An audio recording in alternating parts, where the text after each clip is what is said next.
অর্থনৈতিকভাবে পিছিয়ে পড়া নারীদের আত্মকর্মসংস্থানের সুযোগ করে দিতে পাবনায় ১০০ জন অসচ্ছল নারীর হাতে সেলাই মেশিন তুলে দিয়েছে বসুন্ধরা গ্রুপের সামাজিক সংগঠন বসুন্ধরা শুভ সংঘ। ১৩ সেপ্টেম্বর শনিবার পাবনা সদরের আলহাজ আহমেদ আলী বিশ্বাস স্কুল অ্যান্ড কলেজের মিলনায়তনে এই অনুষ্ঠানের আয়োজন করা হয়।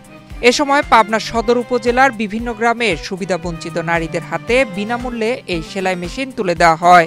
সেলাই মেশিন পেয়ে কৃতজ্ঞতা প্রকাশ করেন নারীরা। মেশিনটা পায়ে খুবই খুশি।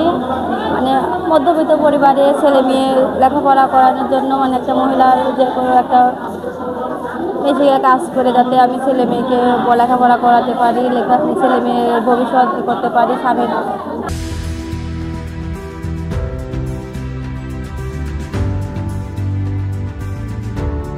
সেলাই মেশিন পেয়ে আমি খুব খুশি। এটাতে আমি খুব কষ্ট ছিলাম।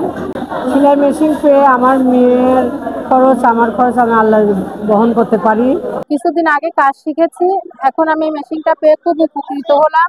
আমি এই মেশিনটা পেয়েছি, আমার এই মেশিনে ছিল না, একটু সমস্যার ভিতরেই ছিলাম। আমার পরিবার খুব অচ্ছলতা, মেশিনটা পেয়ে খুবই উপকৃত হয়েছি। দরিদ্র নারীদের কর্মসংস্থানের জন্য সারা দেশে এমন আয়োজন করছে বসুন্ধরা শুভ সংঘ। এরই ধারাবাহিকতায় পাবনায় ১০০ জন অসচ্ছল নারীর মাঝে সেলাই মেশিন বিতরণ করা হয়।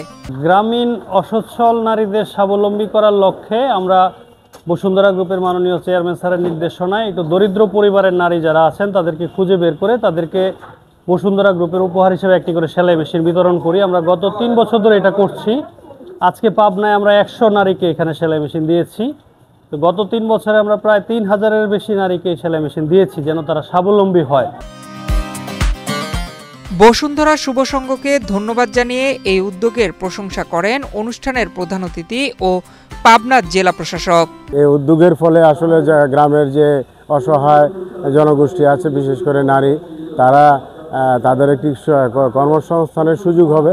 তারা গৃহকর্মের পাশাপাশি এই সেলাই মেশিন দিয়ে কাপড় সেলাইয়ের মাধ্যমে কিছু আর্থিক কিছু উপার্জনের সুযোগ হবে, যেটা তাদের সাংসারিক খরচ যোগানোর ক্ষেত্রে বা ছেলে মেয়ের লেখাপড়ার ক্ষেত্রে আরও বেশি ভূমিকা রাখতে পারবে, সহজ হবে। অনুষ্ঠানে পৌরসভার কুটিপাড়া এবি ট্রাস্টের সাধারণ সম্পাদক লুৎফুর রহমান বুলবুল বিশ্বাসের সভাপতিত্বে এবং পাবনা প্রেস ক্লাবের সাবেক সাধারণ সম্পাদক আখিনুর ইসলাম রেমনের সঞ্চালনায় এতে অতিথি ছিলেন বসুন্ধরা শুভ সংঘের প্রধান উপদেষ্টা ইমদাদুল হক মিলন, পাবনার শহীদ সরকারি বুলবুল কলেজের অধ্যাপক মোহাম্মদ বাহেজ উদ্দিন, পাবনা প্রেস ক্লাবের সভাপতি আখতারুজ্জামান আক্তার, আলহাজ আহমেদ আলী বিশ্বাস স্কুলের প্রধান শিক্ষক হাফিজুর রহমান, রয়েল বিশ্বাস, সুচিত্রা সেন স্মৃতি সংরক্ষণ পরিষদ পাবনার সাধারণ সম্পাদক ডক্টর নরেশ মধু, সূচনা সমাজ কল্যাণ সংস্থার প্রতিষ্ঠাতা পূর্ণিমা ইসলাম, পাবনা পৌরসভার ৬ নং ওয়ার্ডের সাবেক কাউন্সিলর আশরাফ প্রামাণিক সহ আরও অনেকে। নয়ন বিশ্বাস, বাংলাদেশ প্রতিদিন।